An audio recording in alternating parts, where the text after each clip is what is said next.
Hello guys, welcome. I am Samantha the Introvert, and today I want to give you my personal recap on episode 2 of Shine. So let's get into it.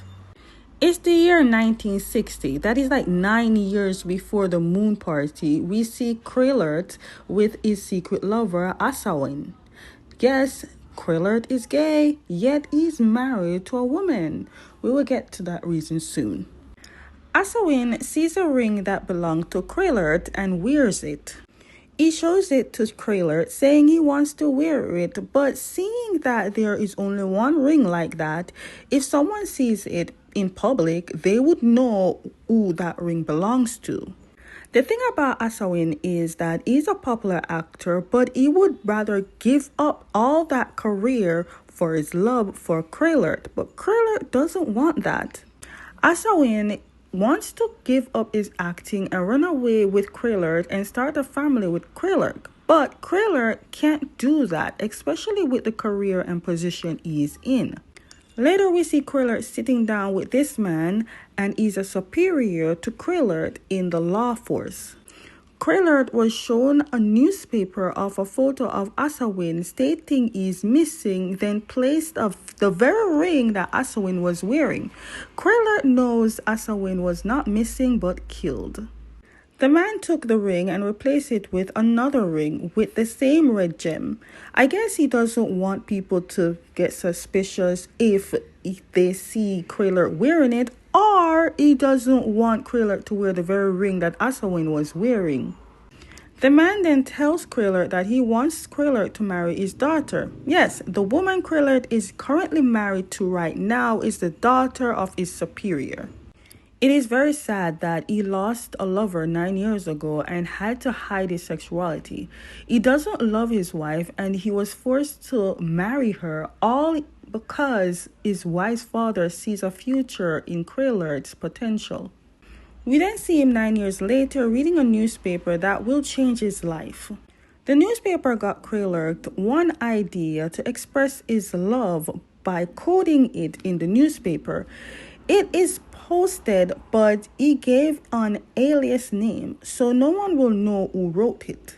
Since Naran works in the newsroom, he's reading the paper of Krillert's work that just published. Wow, it's either there are not much people in this country or something else, because for Krillert's words to be picked out of all the people and published among the rest, In the cryptid message, it's tell where Krillert will be. It's like a meetup, but at the moment, Naran doesn't understand the message yet. Then we see Trin, and all he keeps thinking about is that kiss he shared with Tanwa. The fact that he kept the origami that Tanwa gave him, but he is wondering what his feeling means. At work, Naran is not having a great day because he can't get to write and publish what he wants. Instead, he's told to talk about the plant problem thingy, which he doesn't want to do. Well, he does, but he has another topic to talk about. Naran is not the only one who has problem with publishing what they want and can't. Others are facing to force to be told what to do while they want to talk about what they want to talk about. Instead, it's swept under a rug. Then Naran took the newspaper again and really looked at the cryptid message, and he got the clues, but he doesn't know who laid them out. Then Naran went to meet his now girlfriend, Dawadi. But all he does is talk about his work, and she finds it bothering. Now, that got me wondering. Wonder what my family feels like when I talk about YouTube and recap. If they find that bothering, I am sorry, but that's how you know a person is passionate about something. We later see Trin outside of the very building he met Tanwa, but the building is closed. Also, it seems we'll be seeing a lot of smoking involved in this drama. So back home, Trin is confused with himself and what to feel for Tanwa after that kiss. We in 1969. It's not so common for Trin. Plus, he has always known himself to be a strictly straight guy. The next day, Trin is playing pool with his friend, but he is frustrated on how his friend left him alone that very day. And while he was alone on that day, he was approached by Tanwa and got a kiss. So Trin is frustrated with two things, but he only told his friend one thing. But even though the friend shows he's confused, he later understands. I wonder if the friend really do understand or just pretending he does. On his way out, Trin saw Tanwa making out with some random woman in the elevator. Before the elevator closed, Tanwa looked up and saw Trin. Damn, you mean to tell me that they couldn't even wait to reach the room before you start taking off her clothes? As you can see, it's been 9 years and Krillard has gained higher up's position, and now it's a press conference where the reporter is asking questions on what next in terms of protection, and their most asked question, the power plant thing. But then Naran came and asked a particular question that was not to be asked, but he asked it anyways. And it risked Krillard didn't really fully answer it and left. You can say Naran made a very bold move. He made a name and a face for himself so Krillard can remember this one. Krillard's comrade, who found the question very offensive, wanted to go to Naran and deal with Naran himself, but Krillard stopped him and asked about the name of this particular reporter. His comrade actually have many information, and I don't even know how he does it, but he does it. Then Krillard asks his comrade about his girlfriend and when he is planning to get married. The comrade didn't look very pleased when answering it. He told Krillard that he and his girlfriends are okay and he's planning to get married very soon. But then the comrade spoke very joyful about Krillard's wife and how he noticed his wife's eyes are very itchy. So he offers to buy a particular eye drops. Poor Krillard, he can't even see the signs. Instead, he agrees for his comrade to buy these eye drops and then tells him that to tell his wife that he will be working late. So comrade guy has to go home early after he delivers the eye drops. When the comrade left the office, his other comrade friends offers to party, but he tells them that he has important matters to attend to. So it's clear to say that he likes Krillard's wife, even though he already has a girlfriend. We then see Tanwa upset and throwing away his shirt. But why? Can we just take a moment and admire Miles' hair, the body?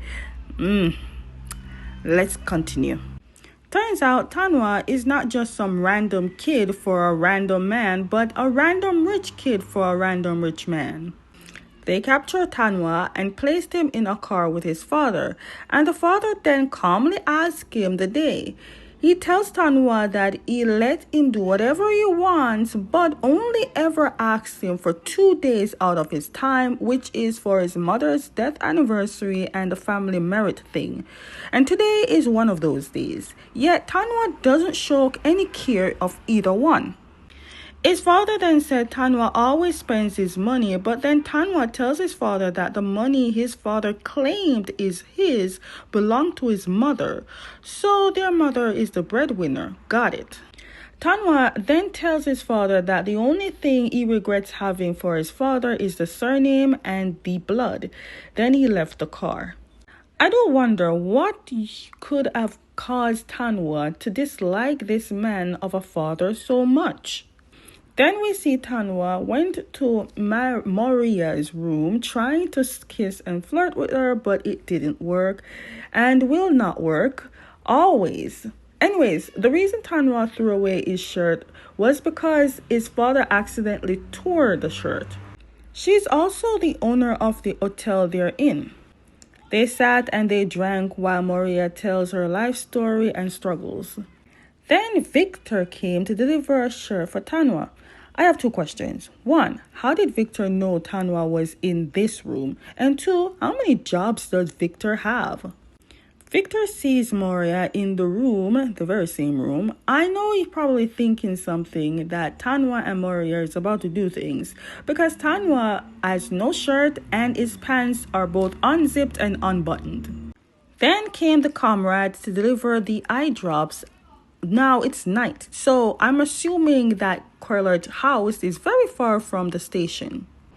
Anyways, the comrade then explained the effects of the eye drops and whether it's finished or not, it has a limit of time to stop using it. Now, he bought that, but he made a disguise saying that Kriller was the one that bought the eye drops. Because he doesn't want to leave though, he made an excuse that he wants to change the water or the tulip. Even telling Kriller's wife what to do when she thinks that the tulips are withering. Kriller's wife honestly only thinks he is just being kind, but she doesn't like him the way that he likes her, and he will find out very soon. Then we see Trin's friend showing up exactly where Trin is, says he wants to introduce him to his cousin because he feels Trin is lonely and wants a relationship. But as soon as I saw her, I can see that she's one of those girls that is she likes her image. But that so-called date didn't last long because Trin left because he was not feeling her in that date. He didn't wanted a date. When Trin was leaving, he saw Tanwa on stage performing and Tanwa sees him too. Trin tries to hide behind his bag, but that didn't help. When Trin got to his car, Tanwa showed up and Trin asked him why is Trin trying to run away from him even at the time when he saw them at the elevator. Trin then made an excuse saying that he never saw him. Trin still can't face the reality and escaped in his car. When Trin got home, he cannot sleep, so he looked in his bag and saw another origami made by Tanwa. While Trin was trying to avoid Tanwa, Tanwa manages to slip an origami in Trin's bag. Seeing this, Trin could not go back to bed and instead he decided to organize his books by colors and alphabets. Then Trin went to his class. In case you have not known, Trin is a professor at a university. It is a small world because Victor is one of his students and he's talking about the country's problem and the way it went like he spoke it through experience. But Trin managed to compose himself in this class and explained his point of view based on what Victor's speech. Class ended and Victor really made it obvious that he doesn't like Trin because he thinks Trin is rich or seemed rich. Either way, Victor is poor and he hates rich people. Victor rudely stepped on Trin's shoes, making it a remark saying Trin can clean his own shoes this time. Victor is mad at the wrong people. But you know what they say, one spoiled apple spoils the bunch. Trin accidentally dropped a book that reminds him of being in Paris. In that time, he found out that his girlfriend died. He or the other friends did not know how she died, but I feel like it has something to do with the political war.